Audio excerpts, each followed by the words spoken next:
Shalom les révolutionnaires, que Dieu vous bénisse. Lis toute la Bible avec le pasteur Dolly Kamba. Genèse chapitre 10. Voici la lignée des fils de Noé, Sem, Cham et Japheth. Ils eurent des fils après le déluge.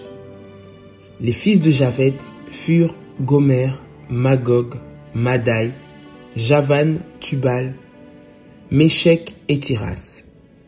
Les fils de Gomer, Ashkenaz, Riphat et Togarma. Les fils de Javan, Elisha, Tarsis, Kittim et Dodanim. Ce sont eux qui ont peuplé les îles des nations, réparties par territoire d'après leur langue, groupées par clan dans leur nation. Les fils de Cham furent Cush, Mitzraïm, Pout et Canaan. Les fils de Cush, Saba, Avila, Sabta, Raïma, Sabteka. Les fils de Raïma, Seba et Dédan. Cush eut aussi pour fils Nimrod, qui fut le premier homme puissant sur la terre. Il fut un puissant chasseur devant l'Éternel. C'est pourquoi l'on dit, comme Nimrod, puissant chasseur devant l'Éternel. Il régna d'abord sur Babel, Érec, Akkad et Calné dans le pays de Shinéar. C'est de ce pays-là que sortit Assur. Il construisit Ninive, Rehoboth-Ir, Kalash et Rézen entre Ninive et Kalash, la grande ville. Mitzraïm eut pour descendants des Ludim, des Anamim, les Léabim, les Naphtouim, les Patrouzim, les Kaslouim, dont sont issus les Philistins, et les Caphtorim. Canaan eut pour descendants Sidon, son fils aîné, et Es, ainsi que les Jébusiens, les Amoréens, les Girgasiens, les Éviens, les Arkiens, les Siniens, les Arvadiens, les Tsémariens, les Amassiens. Ensuite, les clans des Cananéens se dispersèrent. Le territoire des Cananéens allait de Sidon, du côté de Guérar jusqu'à Gaza, du côté de Sodome, de Gomorre, d'Adma et de Tseboïm jusqu'à Lécha. Voilà quels sont les fils de Cham, groupés par clan et par langue dans leur territoire et leur nation. Le frère aîné de Japheth, Sem, eut aussi des fils. Il fut l'ancêtre de tous les descendants d'Héber. Les fils de Sem furent Élam, Assur, Arpachad, Lud et Arm. Les fils d'Arm, Ut, Hul, Guéter et Mash. Arpachad eut pour fils Shélak, et Shélak eut Héber. Héber eut deux fils. Le nom de l'un était Péleg, parce que c'est à son époque que la terre fut partagée, et celui de son frère était Joktan. Joktan eut pour fils Almodad, Sélef, Atsamarvet, Jérak, Adoram, Uzal, Dikla, Obal, Abimaël, Seba, Ophir, Avila et Jobab. Tous ceux-là furent les fils de Joktan. Ils habitèrent depuis Mécha jusqu'à Shephar, la montagne de l'Est. Voilà quels sont les fils de Sem, groupés par clan et par langue, dans leur territoire et leur nation. Tels sont les clans des fils de Noé en fonction de leur lignée avec leur nation. C'est d'eux que sont issues les nations qui sont dispersées sur la terre après le déluge. Genèse chapitre 11. Toute la terre avait une seule langue et les mêmes mots. Après avoir quitté l'Est, ils trouvèrent une plaine dans le pays de Shinéar et s'y installèrent. Et ils se dirent l'un à l'autre, « Allons, faisons des briques et cuisons-les au feu. » La brique leur servit de pierre et le bitume de ciment. Ils dirent encore, « Allons, construisons-nous une ville et une tour dont le sommet touche le ciel et faisons-nous un nom afin de ne pas être dispersés sur toute la surface de la terre. » L'Éternel descendit pour voir la ville et la tour que construisaient les hommes. Et il dit, « Les voici qui forment un seul peuple et ont tous une même langue. Et voilà ce qu'ils ont entrepris. Maintenant, rien ne les retiendra de faire tout ce qu'ils ont projeté.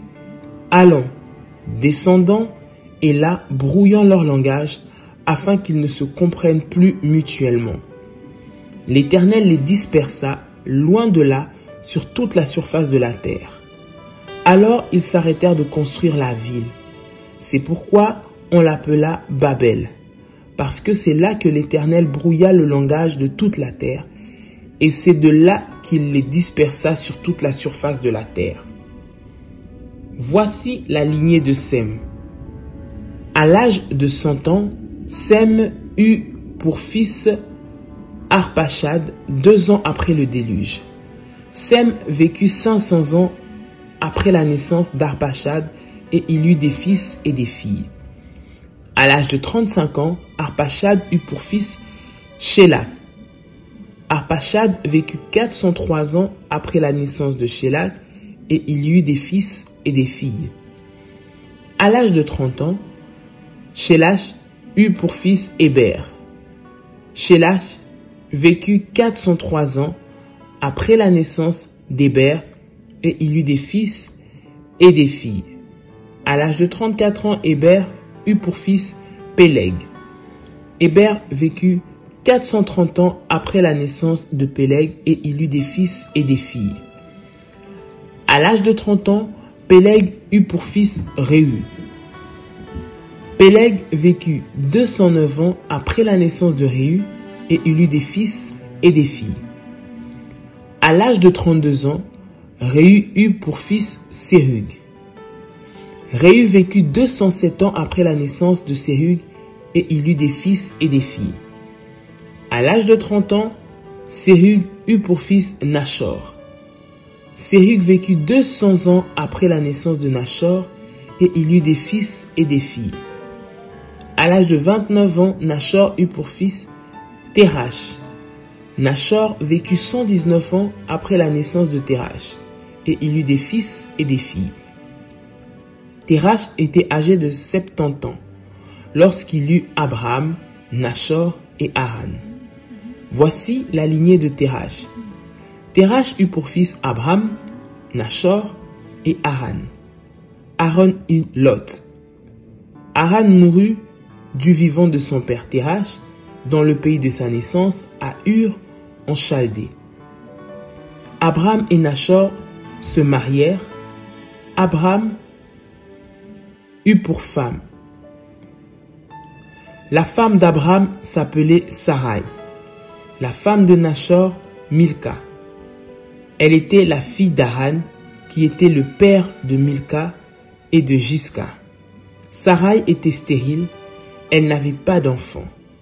Térach prit son fils Abraham, son petit-fils Lot, qui était le fils d'Haran, et sa belle-fille Sarai, la femme de son fils Abraham. Ils sortirent ensemble d'Ur en Chaldée pour se rendre dans le pays de Canaan, mais arrivés à Charan, ils s'y installèrent. Térach vécut 205 ans, puis il mourut à Charan.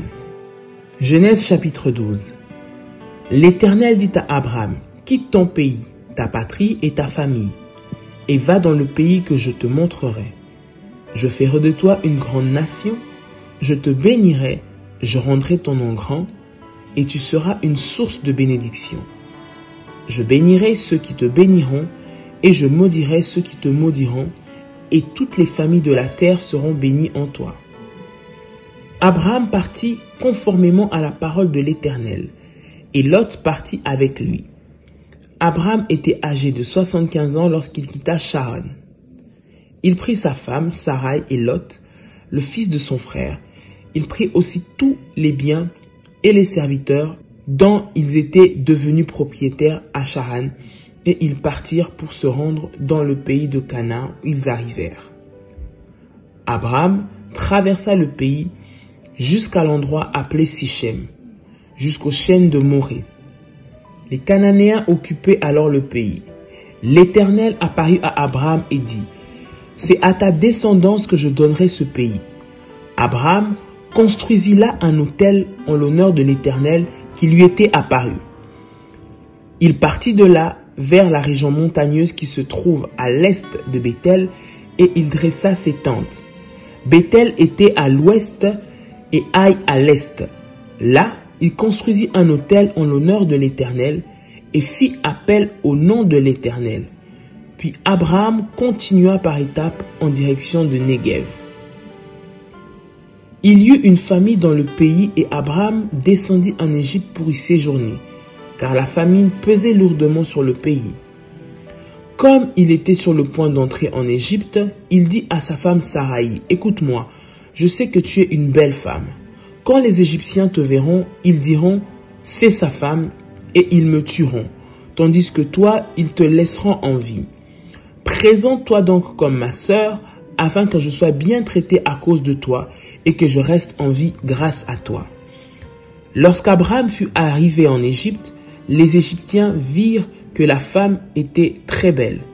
Les intendants du Pharaon la virent et la vantèrent au Pharaon, si bien que la femme fut emmenée chez le Pharaon. Il traita bien Abraham à cause d'elle, et Abraham reçut des brebis, des bœufs, des ânes, des serviteurs et des servantes, des ânesses et des chameaux.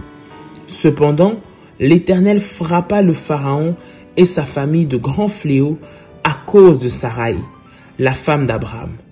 Alors le Pharaon appela Abraham et dit, « Qu'est-ce que tu m'as fait? Pourquoi ne m'as-tu pas informé que c'est ta femme? Pourquoi as-tu prétendu que c'était ta sœur? De ce fait, je l'ai prise pour ma femme.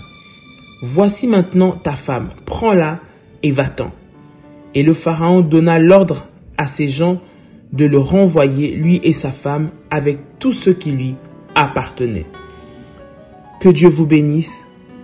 Shalom.